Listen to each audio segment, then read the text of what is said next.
बुलढाणा जिल्ह्यातील मेहकर तालुक्यातील खंडाळा देवी इथे बुधवारी सायंकाळी 5:30च्या सुमारास निसर्गाचा जबरदस्त कहर पाहायला मिळालाय.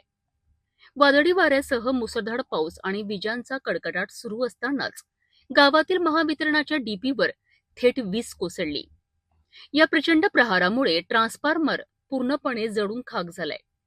परिणामी संपूर्ण गावाचा वीज पुरवठा खंडित झालाय आणि शेतकऱ्यांना तब्बल 24 तास अंधारात रात्र काढावी लागली.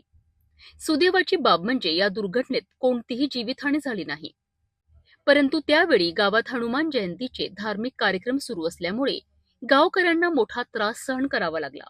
या संकटाच्या वेळी गावाचे सरपंच रतन पाटील माघमाले यांनी तात्काळ पुढाकार घेतला. त्यांनी नवीन ट्रान्सफॉर्मर उपलब्ध करून देण्याकरिता प्रशासनाशी संपर्क साधला. दरम्यान महावितरणाचे कर्मचारी संतोष देशमुख आणि त्यांच्या सहकाऱ्यांनी घटनास्थळी दाखल होत तातडीने काम सुरू केलेत. अखेर गुरुवारी नवीन ट्रान्सफॉर्मर बसवण्यात आला आणि गावाचा वीज पुरवठा पुन्हा सुरळीत करण्यात आला.